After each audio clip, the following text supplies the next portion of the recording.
Pemirsa, Kepala Badan Meteorologi, Klimatologi, dan Geofisika BMKG Dwi Korita Karnawati memprediksi cuaca saat pergantian tahun di Indonesia akan lebih kondusif. Ya, meski begitu, Dwi Korita tetap mengimbau masyarakat untuk terus memantau informasi soal perkembangan cuaca. BMKG memastikan bahwa cuaca pada malam pergantian tahun insya Allah akan lebih kondusif. Insya Allah, kalau tidak mendadak terjadi fenomena yang di luar prediksi, insya Allah pergantian tahun akan aman dari cuaca ekstrim.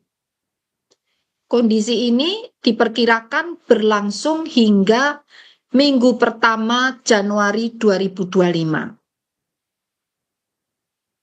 Jadi itulah yang perlu kami sampaikan.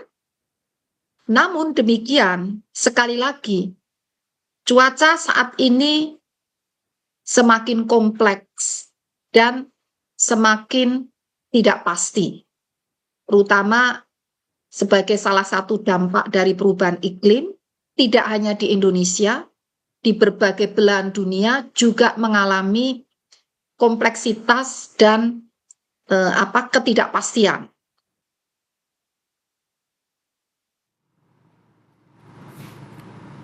Ya, dan untuk mengetahui lebih jauh bagaimana perakiraan cuaca nanti pada saat pergantian tahun baru, sudah ada Bapak Muhammad Hakiki, Prakirawan Cuaca BMKG. Halo, selamat sore Pak Muhammad Hakiki. Kira-kira nanti Selamat siang, Mbak. Ya, kira-kira nanti Pak gambaran cuaca pada saat nanti pergantian tahun baru ini seperti apa, Pak?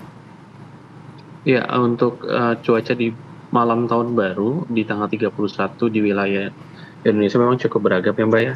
Cenderung memang sebagian besar akan berawan.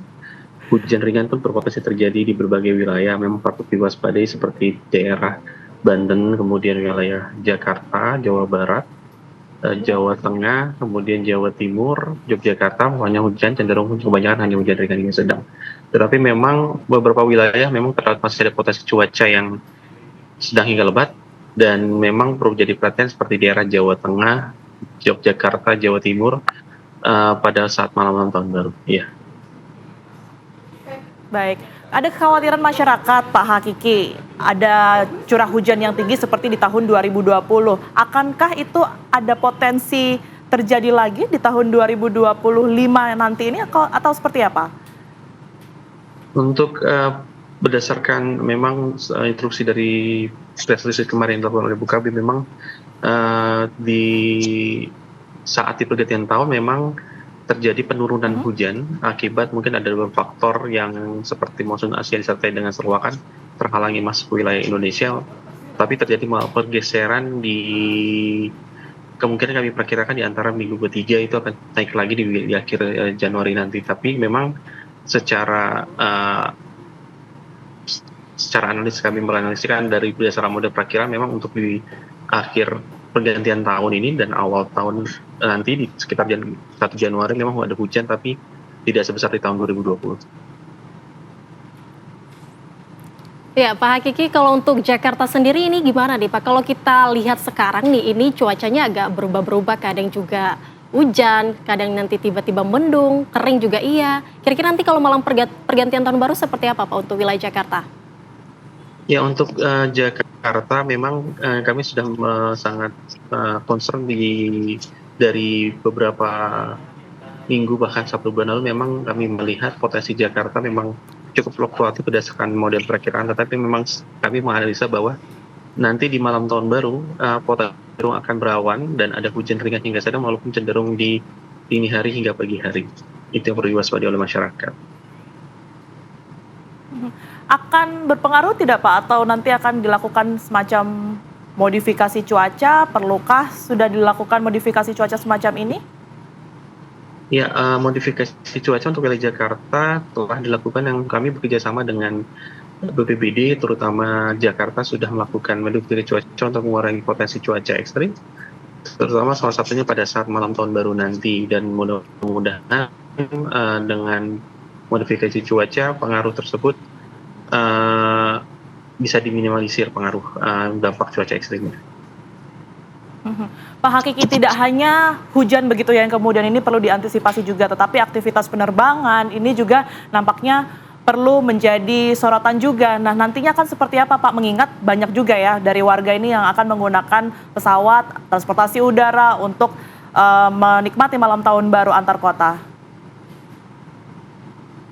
Iya, memang bagi Anda yang ingin melakukan perjalanan menggunakan moda transportasi udara, udah jadi perhatian memang ada beberapa lokasi ikan penerbangan, seperti kalau kami pantau daerah-daerah seperti Jawa Tengah, kemudian Jawa Timur, Bali, NTB, NTT, memang untuk di pergantian malam tahun baru perlu jadi perhatian, ada potensinya hujan sedang hingga lebat.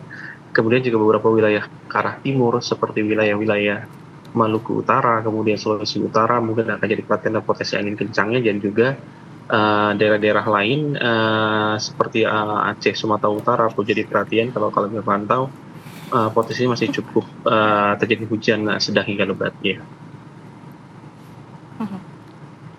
Ya, Pak Hakiki, kalau begitu ada titik-titik tertentu yang menjadi perhatian mungkin atau daerah tertentu yang mungkin cuacanya perlu jadi perhatian bagi masyarakat yang ingin liburan keluar kota?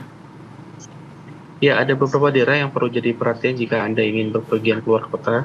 Memang terutama tempat wisata yang berbatasan langsung dengan pesisir selatan dari Jawa Tengah, Yogyakarta, Jawa Timur. Kalau kami pantau memang terjadi kenaikan gelombang laut akibat adanya bibit siklon tropis 94S mengganggu meningkatkan adanya gelombang tinggi di wilayah selatan, sehingga jika Anda berpariwisata wilayah sana juga perlu jadi perhatian. Berikutnya juga bagi Anda yang memang ingin melakukan kegiatan juga menyelam di wilayah seperti di Sorong atau di Raja Ampat, juga di daerah Maluku Utara perlu jadi perhatian, karena mungkin di situ ada gangguan-gangguan sirkulasi siklonik memang cukup mengganggu. Pertama adanya potensi angin kencang, hujan sedang hingga lebat walaupun ada beberapa saat, dan juga yang terakhir adalah kenaikan tinggi gelombang ya. Untuk ancaman gelombang tinggi atau mungkin longsor ini seperti apa Pak? Mungkin bisa dibacakan juga pemetaannya? Ya, potensi gelombang perlu jadi perhatian bagi teman-teman yang melakukan kegiatan, khususnya terutama memang di wilayah laut seperti melakukan pelayaran ataupun adanya snorkeling ataupun diving. Memang wilayah tertentu perlu jadi perhatian, seperti memang barat daya Sumatera, pesisir barat dari Bengkulu, lautnya cukup tinggi antara 1 hingga 1,5 meter, kemudian di selatan Jawa di antara 1,5 hingga 2,5 meter. Dan saat ini memang di perairan Laut Jawa kalau kita lihat memang potensinya akan naik, di mana saat ini juga awan-awan sudah cukup banyak relatif di Laut Jawa, perlu dijadikan Laut Jawa bagian barat jika ada Kepulauan Seribu, kemudian dengan titik gelombang antara 1 hingga 1,5 ataupun 1,5 meter. Juga untuk wilayah timur seperti wilayah Samudra Pasifik yang saya bilang tadi dekat-dekat dengan Raja Ampat akan cukup naik potensinya, terutama untuk gelombangnya masih kisaran bisa sampai antara 1,5 hingga 2,5 meter ini, Pak. Baik, terima kasih Pak Hakiki atas informasinya. Kita harapkan apa yang sudah dijelaskan barusan ini menjadi acuan ya bagi warga yang nantinya akan menikmati pergantian tahun 2025. Betul. Sekali lagi terima kasih, sehat selalu Pak Hakiki. Terima kasih Pak Hakiki.